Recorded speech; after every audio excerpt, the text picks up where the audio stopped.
7 de la mañana, 21 minutos. En Colombia son las 7 de la mañana, 21 minutos.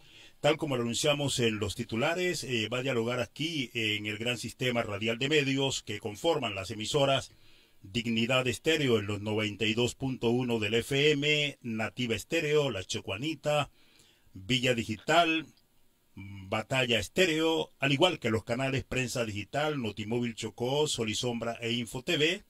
La doctora Aida Abella, actual senadora de la República de Colombia. Aida Abella Esquivel es una psicóloga política y exdirigente sindical colombiana, conocida por ser presidenta de la Unión Patriótica, UP, y actual senadora de la República por el partido Pacto Histórico. Su trayectoria incluye haber sido miembro de la Asamblea Nacional Constituyente en 1991, concejal de Bogotá, entre otros. Ha sido una destacada líder de movimientos sociales y sindicales, y tras sufrir un atentado y vivir 17 años en exilio, regresó a Colombia para recuperar la curul que ocupa su partido en los actuales momentos.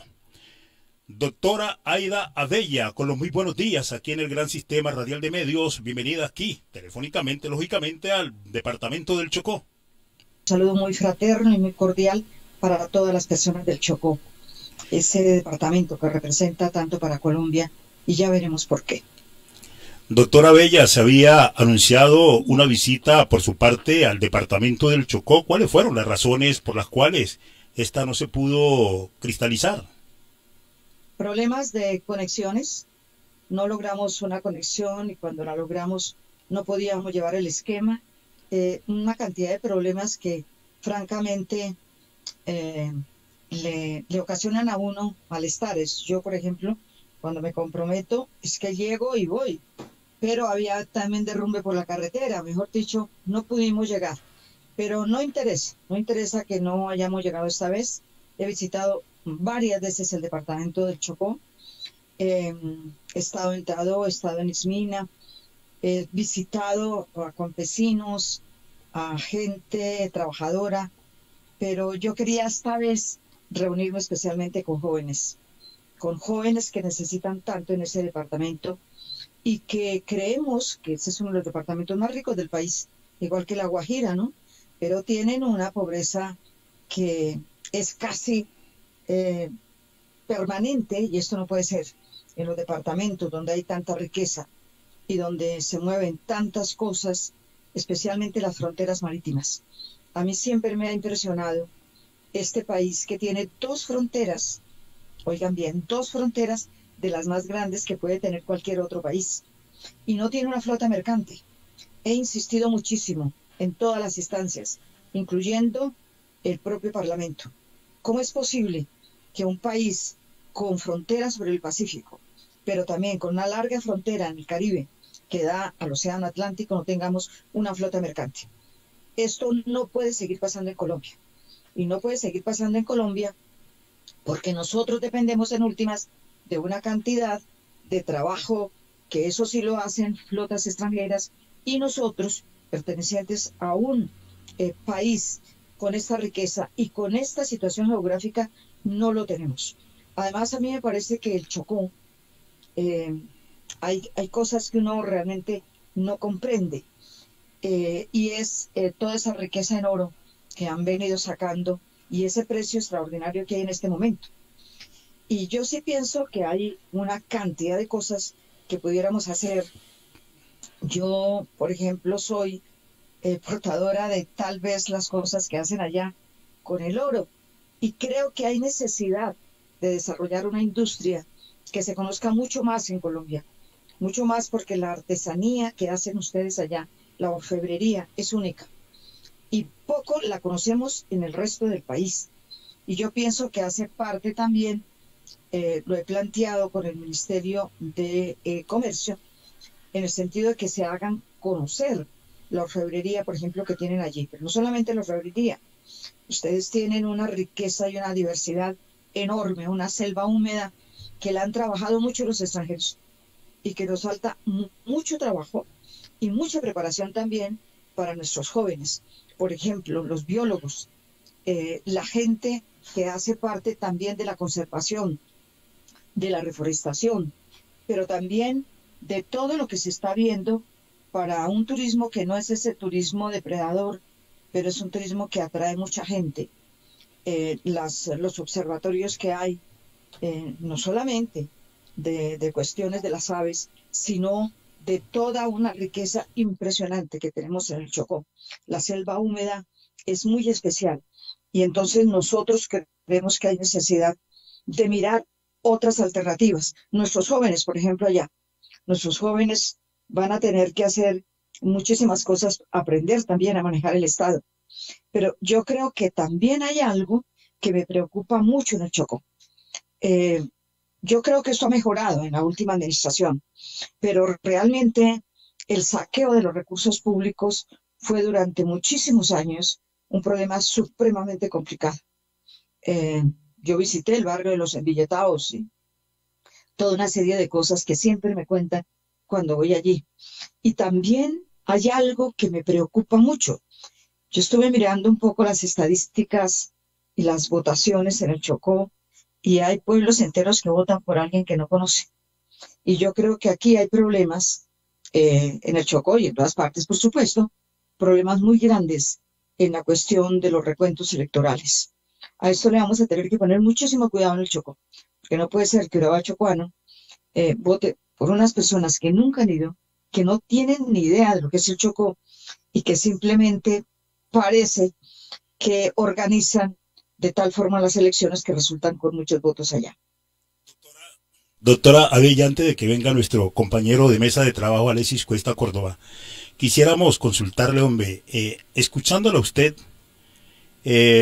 ¿cuáles son esas razones que usted considera que los chocuanos deben apoyarla para volver a ocupar ese escaño en el Senado de la República en las elecciones que se avecinan? Bueno, muchas gracias por esa pregunta. Yo creo que hay cosas que hacemos para todo el país. Un senador no puede caracterizarse exclusivamente por conseguir el dinero para una pequeña carretera de 2 kilómetros. El senador tiene que hacer cosas por todo el país. ¿Qué cosas hemos hecho? Primero, la reforma pensional. Eso tiene que ver con todos los adultos mayores, de 60 años las mujeres y 65 los hombres. Ustedes saben que hay convenios internacionales que favorecen con menos años de trabajo a las mujeres y eso está aplicado ahí. ¿A quiénes favorecen? A 3 millones. El último censo que yo tenía, 3.532.000. La inmensa mayoría campesinos de nuestro país.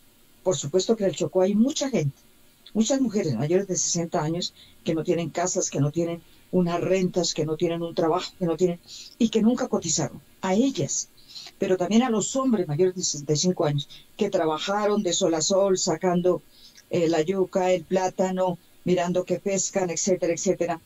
A esas personas, si hoy aprobara la Corte Constitucional que nos tiene ahí medio enredada la cuestión de la reforma pensional, estarían recibiendo muy rápidamente 225.000 pesos mensuales. Si en un hogar está una ama de casa de 60 años y un señor que la acompaña o que es su esposo, etcétera, de 65 años, los dos estarían recibiendo prácticamente 450.000 pesos mensuales entre los dos. Es decir, hay una atención directa a la edad mayor, a los adultos mayores. A mí me parece que esto no es para un departamento ni para otro, ni para es para el país. Y yo creo que hay necesidad de seguir haciendo cosas. 2, la reforma laboral. La reforma laboral, por inercia, digámoslo así, por haber cometido errores en la Comisión Séptima, que es de su naturaleza, la volvimos a revivir en la plenaria del Congreso y llegó a la Comisión Cuarta. Nos tocó a nosotros, por fortuna. Yo he sido dirigente sindical durante muchos años y sigo en el Congreso siendo dirigente sindical. A lo último me toca pelear que no despidan a los trabajadores en tal parte, en tal otra, pero ese no es el problema. El problema es que nuestros hijos iban a perder todo lo que ganamos nosotros en la lucha sindical, por decirlo, la pensión de jubilación. Nuestros hijos estaban acostumbrados a tener contratos de servicios prestados, 2 meses trabajan, 5 meses por fuera, 8 meses los llaman y a los 8 meses duran 3 años sin trabajo y así no se puede hacer una vida laboral. Total de que, ¿qué hemos hecho? Primero, el SENA tiene que venir a hacer algo muy especial para todos los colombianos, pero en el Chocó representa, en el Chocó y en otros departamentos, representan cosas muy especiales. Por ejemplo, que el muchacho que trabaja en el SENA va a tener un salario y ese muchacho mientras aprende, gana. Y yo creo que hace falta, mucha falta, inyectarle no solamente trabajo, sino también que la persona que lo está haciendo tenga un salario digno. Y ustedes saben que se aprobó eso en la reforma laboral. Eso es muy importante para la Colombia profunda. Y muy importante que el SENA tenga las carreras que necesita la zona. Entonces vamos a mirar en el Chocó qué necesitarían. Yo como quisiera que la gente conociera toda esa orfebrería que ustedes realmente hacen. Pero necesitamos también mercadeo. El SENA también está dictando esos cursos. Necesitamos también todo el problema de la interconexión. Yo quisiera saber, y a eso era que iba, a mirar cómo está el SENA allá, qué servicios se está ofreciendo y qué instrucción también. Entonces yo quiero motivar a los jóvenes y quería hablar especialmente con ellos. ¿Por qué? Porque yo sí pienso que la juventud en el Chocó necesita unas salidas de trabajo, unas salidas de remuneración, unas salidas de que efectivamente se sientan los muchachos en su departamento, no lo abandonen, pero al mismo tiempo reciban una educación cualificada y también tengan un poco de dinero con el cual ellos no solamente puedan asistir a la escuela, no solamente puedan pagar su transporte, sino también en condiciones mínimas para recibir una educación adecuada. También hicimos otras cosas que tienen que ver con el Chocó, la defensa del agua. La defensa del agua es vital para este país. Estoy en la Comisión Accidental del Agua. Esta es una comisión provisional, pero vamos a tratar de volverla una comisión constitucional. ¿Por qué? Porque nosotros pensamos que una de las fuentes, precisamente, no solamente de trabajo y demás, es el agua en el Chocó. Nosotros tenemos que mirar también la deforestación y todas estas cosas que no se presentan en la magnitud del Amazonas, pero que sí tenemos problemas ahí. Y vamos a tener que mirar también cómo los jóvenes se emplean, por ejemplo, en la reforestación, en las cuestiones que allí representan una salida para que los jóvenes puedan tener algo. ¿En qué más hicimos? ¿Por qué las cosas en las que hemos participado representan un avance para el Chocó, para la Guajira, para el Guainía, pero también para el eje cafetero, etcétera, etcétera? Toda esta cuestión de del servicio militar, de la violencia y todas estas cosas, vamos a tener que actuar. Desafortunadamente no alcancé a estar en la Comisión de Paz por la votación que se hizo y demás, pero eso no interesa. Seguimos trabajando por la paz, pero también hay algo que yo quiero resaltar. Nuestros soldados, por primera vez en la historia del país, los héroes de la patria que los subieron, los volvían a subir, los volvían a subir, pero no les daban con qué comer. Los soldados de Colombia estaban ganando hasta que llegó el presidente Petro un poquito después, 300.000 pesos. Ahora están ganando 1 millón de pesos. ¿Qué hacen los soldados? Nos lo contó el propio ministro de la Defensa. El soldado deja para sí un poquito de plata, 150.000, 200.000. Esto sí, lo saco de mi cuestión personal, porque he hablado con muchos de ellos, para comprarse unos tenis, una camiseta, etcétera, y el resto lo mandan a los hogares. Es decir, que hay miles y miles de hogares campesinos, sobre todo, de situaciones muy difíciles que viven los soldados, que están recibiendo mínimo $500.000 de pesos sus familias. Doctora Aida, sí. Vea, yo quiero hacerle una pregunta, hombre, porque es que me dejó una preocupación usted. Uno, importante el aporte que usted viene haciendo, sí, en torno a la reforma pensional, a la reforma laboral, a cada uno, pero hay 3 temas que yo quiero tocárselo a usted. Uno, dentro de ese aporte que usted viene haciendo al departamento, ¿qué posibilidad hay? Usted lo decía que no pudo llegar a Quibdó porque el tema de conexión, ¿no es cierto? Y también es un problema que tenemos acá, que a vez de esas conexiones, hay veces a la gente en los diferentes aeropuertos, estas aerolíneas que están operando acá en Quibdó, dejan a la gente allá, como se dice vulgarmente, tirada, ¿no es cierto? Y el tema de la conectividad, son dos temas, y en este tema de la conexión, porque tenemos unas dificultades que hay dos vías, Quibdó Pereira, Quibdó Medellín, pero cuando los indígenas quieren, taponan su vía y los tiquetes son muy caros. ¿Qué hacer sabiendo que Satena es una empresa estatal para que los tiquetes más caros los conseguimos aquí en el tramo, en la vía Quibdó, en el trayecto Quibdó Medellín, Quibdó Bogotá? Usted como senadora, ¿qué puede hacer para mirar a ver cómo se pueden reducir los costos de estos tiquetes? Dos, el tema de la conectividad en el departamento del Chocó, muy mala. El ministro de las TIC, Mauricio Liscano, vino acá, echó paja, que iban a tener la mejor conectividad y se fue. Pero yo quiero hacerle la última pregunta. ¿Dónde queda el barrio de los Envilletados? Que yo soy quibdoseño, su tuto quibdoseño, y no lo conozco. ¿Cuál es el barrio de los Envilletados? Qué lástima, ¿no? Que no lo conozca el barrio del Estado, ¿no? Qué lástima. Bueno, allá hay unas casas supremamente buenas. ¿Y por qué sé esto? Yo voy a las regiones y siempre hablo mucho con la gente. Siempre. No me verán a mí tomando trago con un gobernador ni con nadie, pero sí me verán a mí hablando con la señora que hace las papas rellenas, las empanadas, el pescado frito, etc. En el mercado se conocen muchas cosas.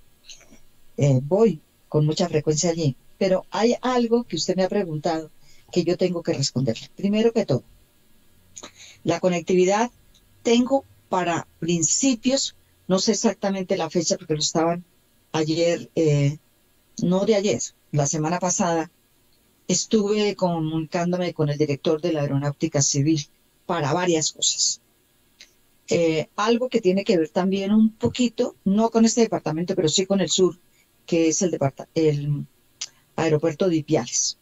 Me estaba comunicando para un problema que hay en Cali que es muy grave. Cada vez que aterrizo en Cali, la humareda, yo por lo menos tuve una vez, el avión levantó y me pregunté por qué. Dijeron no, porque no hay mucha visibilidad.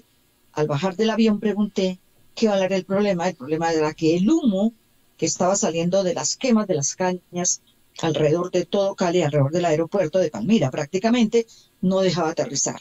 Ese es un problema grave que tenemos que mirar. Y tres, no solamente el aeropuerto del Chocó, sino también, no es el aeropuerto, son las aerolíneas, porque ustedes tienen un buen aeropuerto, por fortuna, tienen buen aeropuerto, me parece a mí. También tenía que ver, y lo voy a plantear, el aeropuerto del Guainía, porque es que allí no hay ni siquiera una pista decente. Bueno, lo demás es terrible, pero también los costos. A mí me parece muy grave, por ejemplo, que no pudimos llevar el esquema porque no permitía, sino 3 días, 4 días antes. Yo dije, pero ¿por qué Satena? Y vamos a mirar los problemas que tiene Satena. No solamente ahí, sino también el problema cuando la carretera del llano se bloquea por lo que sabemos todos, pero también el bloqueo que ustedes acaban de decir. Claro, es que permanentemente hay bloqueos, y no solamente bloqueos, sino también desprendimientos en la carretera. Yo creo, y perdóneme que me detengo un poquito en esto, que las carreteras en Colombia tienen unas fallas tremendas de construcción, que las hemos discutido varias veces en la Comisión Cuarta y que las hemos discutido también en la plenaria. Hay una falta de construcción de buenas carreteras, y les he dicho, no sé si serán problemas de ingeniería, pero si no tenemos la ingeniería la traemos, o es problema de unas maquinarias. Por ejemplo, ustedes también de pronto conocen lo que está haciendo en la carretera panamericana. Allí hay empresas diferentes, colombianas y también extranjeras, y están haciendo con una maquinaria que yo no he visto en ninguna parte del país. Esa maquinaria blanca, que tiene ciertas especificaciones, para carreteras complicadas como la del Chocó tendría que verse allí y no la veo. Y yo pienso que aquí los 6 grandes constructores de este país son 6 grandes constructores. Construyen las carreteras desde La Guajira hasta Leticia, desde Arauca hasta Quibdó. Todas las carreteras las construyen 6 señores, que entonces esos señores contratan y subcontratan, esos subcontratistas vuelven a subcontratar y ahí se nos queda buena parte de las carreteras. A mí me parece que esto lo debemos hacer de inmediato, total de que este es una de las cosas que vamos a tratar. Lo de Satena, y entre otras lo que le he mencionado, con el director de la Aeronáutica Civil, con el general, porque ahora es un general, que el general Pinto, creo que se llama así. Lo de la conectividad, a mí sí me parece esto una tragedia. ¿Por qué? Y en eso también estuvimos hablando con el director del SENA. La conectividad la vamos a necesitar en varias partes del país, pero necesitamos la gente de allá, que trabaje ahí, que sea la que está poniendo la conectividad en los diferentes municipios, veredas y corregimientos. ¿Por qué? Porque nos llevan técnicos del interior y yo creo que eso no se va a hacer. Yo creo que cada cual trabaja en su terreno. Entonces, miramos con el director del SENA la posibilidad también de que en todos los departamentos, especialmente en la Colombia Profunda, hablo de una Colombia Profunda, pero entre la Colombia Profunda, por ejemplo, encontramos municipios del Quindío, encontramos municipios de Antioquia, que acabo de visitar hace unos 15 días, 20 días, y realmente tampoco hay conectividad. Yo digo, pero ¿esto qué está pasando? Nos toca, y por eso volvimos a hablar un poco de Telecom, porque Telecom lo acabaron, le dieron todo a la empresa privada conecta lo que le da mucha plata, y lo que no lo hace, y entonces tenemos problemas supremamente delicados. Esos 3 problemas, por ejemplo, lo de la conectividad, lo del aeropuerto, pero también la carretera. No podíamos irnos, yo estaba en Pereira, pero no encontramos cómo hacerlo. Yo decía, ¿pero esto qué es? Desde Pereira nos toca venir a Bogotá, de Bogotá, otras aquí, estando en la mitad del camino. Son cosas absolutamente imposibles de entender. Y yo espero que para el Chocó, por ejemplo, haya mejorado un poco la salud. Eso quisiera saberlo, y también iba a mirar cómo marchaba, por ejemplo, las mamografías, si ya las están haciendo en el hospital o no.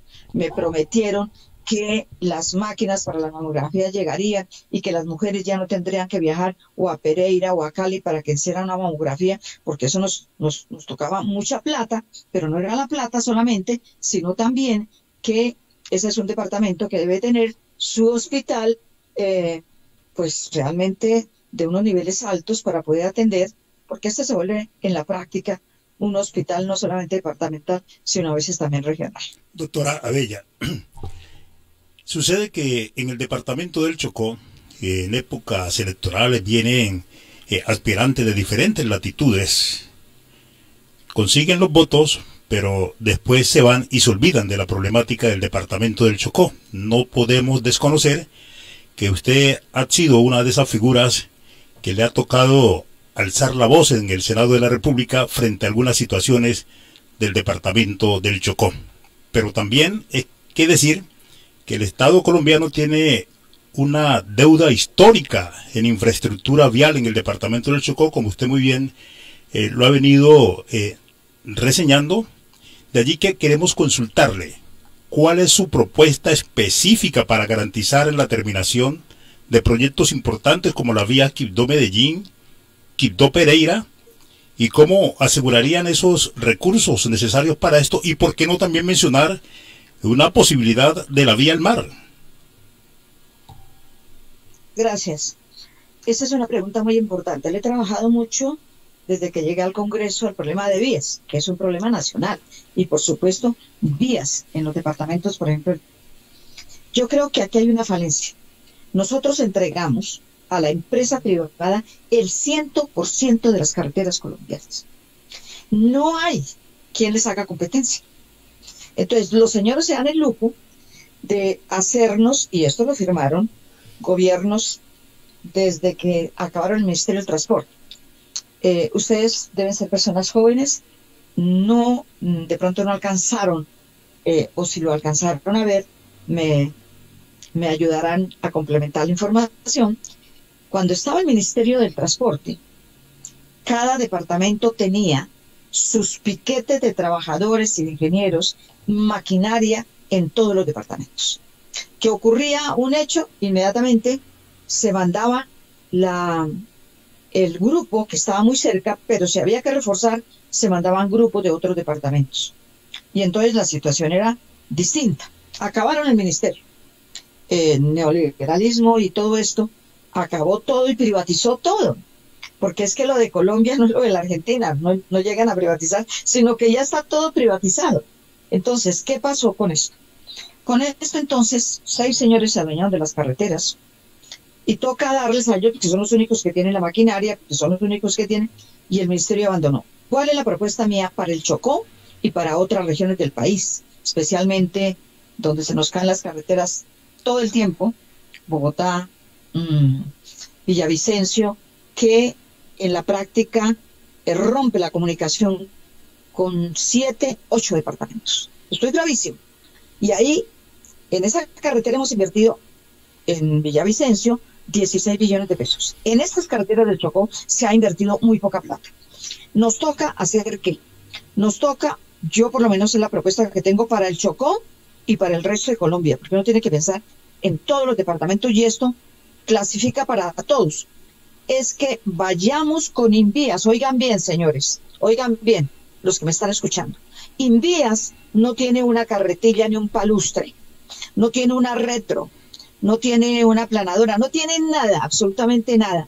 Y tiene que dar también contratos a los mismos señores con sus empresas pequeñas que están formando. Entonces, es un monopolio en todo el sentido de la palabra, un monopolio que hace lo que quiere con el país y lo que quiere con las diferentes carreteras. Yo propondría, por ejemplo, para los casos extremos, y lo estoy proponiendo para el Meta, y lo estoy proponiendo para el Chocó, lo estoy proponiendo también para algunas carreteras muy delicadas que tenemos también por toda la línea y todo esto que conecta el sur con la capital y con otros departamentos. Yo sí creo que tiene que haber algo que les haga el contraste.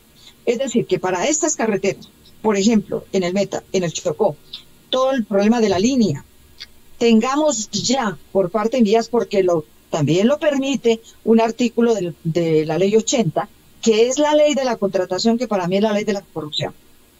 ¿Por qué? Porque por ahí se escapa muchísima plata. Contratos, subcontratos, subcontratos, subcontratos. Si tenemos, oigan bien, lo hemos discutido en la Comisión Cuarta, lo he propuesto en la Comisión Cuarta, y lo voy a remarcar. ¿Por qué? Porque si tenemos un piquete de trabajadores del Estado ahí en las carreteras, no solamente en los puntos gruesos, porque hay puntos, ¿cómo se llama? Puntos que se derrumban con cierta facilidad. Esos puntos, según los contratos que tienen, los tiene que arreglar el Estado. ¿Y el Estado qué hace? Contrata a los mismos que están ahí. Eso es una perversidad, no solamente en la infraestructura, sino en la conectividad. Y entonces estas carreteras, la línea, el Chocó, el problema de toda la línea que va a los llanos orientales, tendríamos que situar ya, antier. No es que esperemos, porque la ley 80 permite, si no me equivoco es en su artículo 42, pero me puedo equivocar en el mismo, tendríamos la posibilidad de ir comprando ya la maquinaria. Que pasó tal cosa, va la maquinaria del Estado. Y lo otro son, yo creo, y tendríamos que contratar, claro, nos van a decir la oposición, la nómina crece. Pues claro que la nómina, si contratamos ingenieros, si contratamos obreros de la zona, porque a mí me parece que la gente de las regiones tiene que estar aprendiendo también y tiene que ser la gente que hace también sus propias carreteras. Es decir, que no nos traigan los ingenieros de X partes para hacernos las carreteras del Chocó, porque yo sé que en el Chocó ya hay ingenieros. Tenemos ingenieros buenos. Lo mismo que tenemos ingenieros buenos en el llano, lo mismo que tenemos gente buena ahí en todo el eje cafetero y en la parte que se derrumbe en Cajamarca, que es permanente ese derrumbe. Entonces tendríamos que mirar cómo efectivamente el propio Estado empieza a ser un factor de, digamos, de competencia sana para que las carreteras y los dueños, los que se han apropiado las carreteras, porque ustedes sabían que las carreteras mientras se construyen son de los señores que lo están construyendo. Esto es además una defecio. Querían llevarnos además, se presentó un proyecto de ley, les quiero contar a todos las personas que me están escuchando, el año pasado, no, este año se presentó, nos tocó en la Comisión Cuarta un proyecto de ley que dice que los contratos con los señores que construyen carreteras deberían hacerse a 50 años. ¿Habráse visto esto? Es decir, que les entregáramos el país completo. Lo que faltó fue que nos dijeran a qué notaría tenemos que ir. Yo sí creo que estas son cosas que valen para todos, para absolutamente todos, pero para el Chocó, para el llano, para el sector de la línea, y lo de la Panamericana ya se está arreglando en parte. No tenemos los grandes problemas que se presentaban ahora, pero también hay que tenerle mucho cuidado. Tendríamos que mirar cómo Invías empieza a comprar la maquinaria y no darle los contratos a los mismos que nos han dejado caer la carretera, que es uno de los problemas que tenemos en las que ustedes dicen, pero también en otras del país. Doctora Aida, mire, usted preguntaba ahora cuál era la situación del hospital, ¿cierto? Yo quiero, como usted que hace parte del gobierno, ¿sí? O cercana al gobierno, que cuando tenga la oportunidad, le recuerde al presidente Gustavo Petro que el Chocó le votó en un 94%. Él vino, anunció 500.000 millones de pesos para las vías Quibdó-Medellín, ¿sí? Pero esa plata todavía no se ha visto reflejada. Hay tres temas, ¿sí? Que los chocuanos quieren. Miren, nosotros estamos rodeados por dos mares, el Pacífico y el Atlántico, ¿no es cierto? Y los chocuanos no tienen la posibilidad de ir por carretera, ¿sí? A disfrutar de estos mares, ¿no es cierto? Una de las peticiones que hace el Comité por la Salvación y Dignidad del Chocó es la construcción de la vía al mar, ¿sí? El Estado ha sido mezquino con el Chocó en este tema de la vía al mar. Usted, como me está hablando mucho de vías, entonces qué bueno que dentro de esos proyectos, esas propuestas que usted va a presentar al gobierno, que usted es muy cercana, se hable que el gobierno de Petro, ¿sí?, le cumpla al Chocó, aunque sea dejando los recursos para los diseños de lo que es la vía al mar. Dos, un tema, el hospital de tercer nivel. Nosotros tenemos un único hospital de segundo nivel, ¿sí? Bueno, que está allí y que tiene un déficit de más de 30.000 millones de pesos, pero se está dentro del pacto que hizo el comité o el Chocó con el Estado, en la construcción de un hospital de tercer nivel. Entonces, usted que está cercana al gobierno, que recuerde al presidente Petro que los chocuanos le votaron en un 94% y que no se han visto reflejados. Los chocuanos no nos vemos reflejados en el cumplimiento de esas propuestas. Venga, un país no se arregla en 4 años, eso es completamente cierto. Vamos a mirar, yo he visitado varias veces el hospital, he estado dentro del hospital, hablando con las enfermeras, con los médicos, con todo el mundo. Por eso sé un poco cómo estaba el hospital. Yo tengo que averiguarme, y bueno, ya no pude ir, pero voy cercanamente. Tengo que mirar si realmente los problemas graves se han arreglado. El problema de los médicos, de los especialistas, porque bueno, este es un hospital de segundo, pero nosotros queremos llevarlo a tercer nivel. Tiene que ser un hospital con todo. Además, el banco de sangre. Yo quisiera saber qué ha pasado con el banco de sangre, y a eso iba. Porque es que el banco de sangre está en manos privadas. Doctora, acá no hay banco de sangre. ¿Aló? En el hospital no hay banco de sangre. Por eso, yo sé que estaba en manos de unos señores que vienen de otro departamento y que abrían cuando querían, que si había un herido que necesitaba sangre, un accidente de tráfico, etcétera, que necesitaba sangre los sábados y los domingos, los señores no la vendían. ¿Que esto qué es? Eso quiero saber. Si usted no lo afirma, que todavía no ha llegado el banco de sangre, inmediatamente me comunico con el Ministerio de Salud, porque no puede ser. Eso sí he insistido hasta la saciedad. El banco de sangre, la máquina para las mamografías de las mujeres que tenían que viajar, por Dios, ¿pero esto qué es? Yo sí creo, a ver, en la época de la doctora Corcho me parece que se movilizó esa máquina, pero quiero saber si existe. Y quería ir a verla, porque no, claro, yo confío en la información que me da la gente. Y voy a mirar con la información que usted ha dado, ya colgando este teléfono, hablo con el ministro, si no puedo hablar con el ministro, con algún viceministro, para mirar lo del banco de sangre, que esto sí me parece supremamente delicado. ¿Cómo así? El banco de sangre tiene que estar lleno en el hospital, porque esto no puede ser, la vida no puede depender de 3 o 4 personas que manejan el banco de sangre privado y que no se les ocurre trabajar el sábado porque, bueno, hubo un accidente de tránsito, tenemos que hacer transfusiones y no hay sangre. Esto no puede ser. Incluso eso daría, y lo dije en el Congreso, esto no puede ser que en el Chocó tengamos que esperar que un señor tenga la voluntad de vendernos la sangre para que una persona se salve. Es obligación que la venda, pero también es obligación que tengamos el banco de sangre en el hospital, que no dependamos de absolutamente nadie. En el recorrido que yo hice, lo he hecho varias veces, no una vez, en el hospital, porque era una de las preocupaciones más grandes. Yo espero, porque entiendo que la gobernadora es una persona muy ágil, que está encima de los problemas, es muy joven, total de que puede viajar, etcétera, etcétera. Yo espero que haya ido mucho mejor todo. Pero si el banco de sangre, como usted me afirma, está en manos privadas, ya inmediatamente hablaré con las personas del Ministerio de Salud. No es posible y esto lo tenemos que arreglar en el menor tiempo.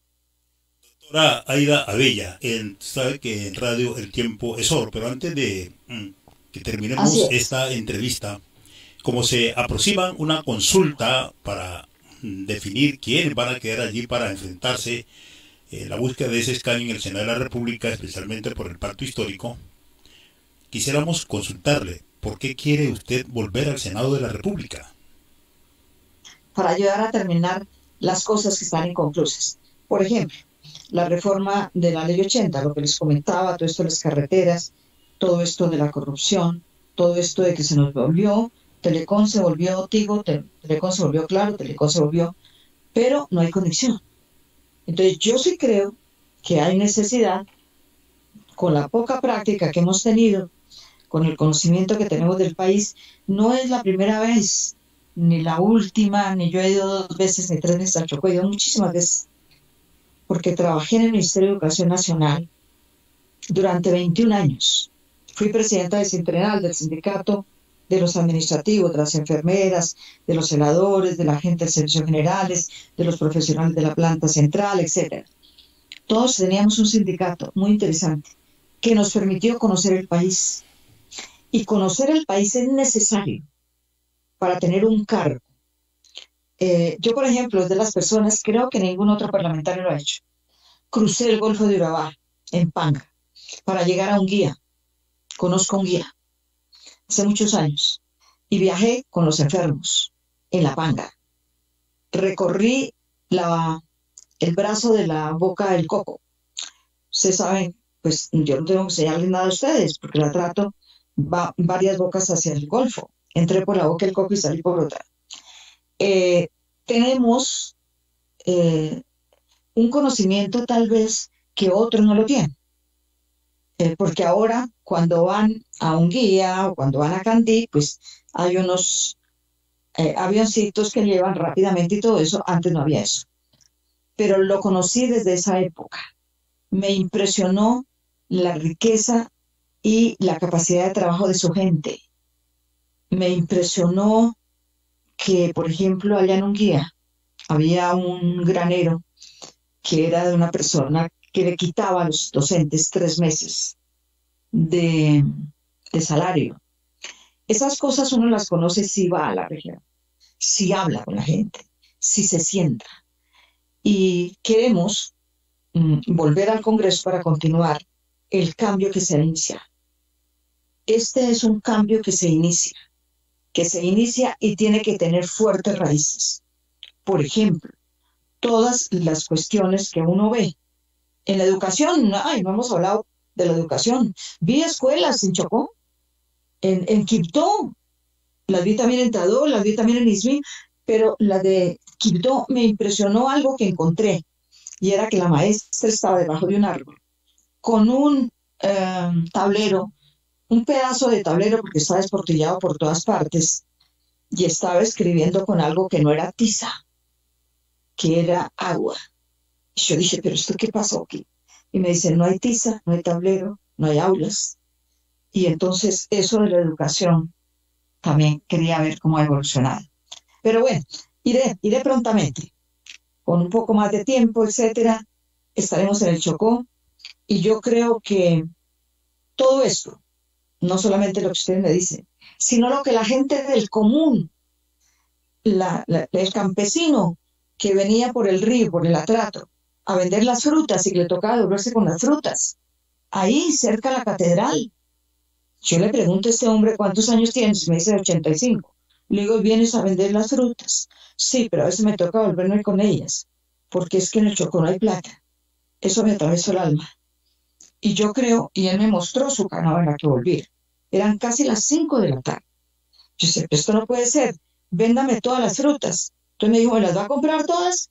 Todas.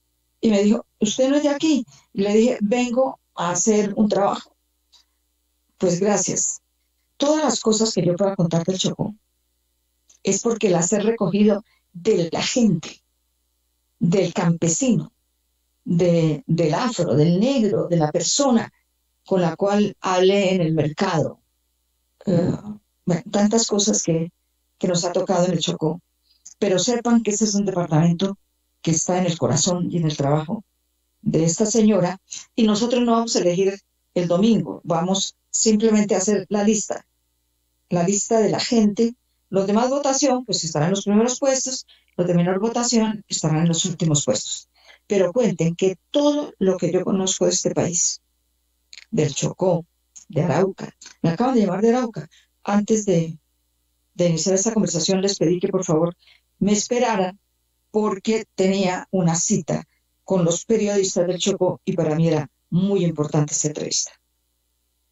Doctora Aida Bella, de verdad que queremos agradecerle infinitamente haber estado con nosotros en esta mañana hermosa acá en la capital del departamento del Chocó a través de el gran sistema radial de medios, que la gente ha tenido la oportunidad de escuchar todos los planteamientos, lo que usted ha hecho y lo que aspira a hacer por este sufrido departamento del Chocó.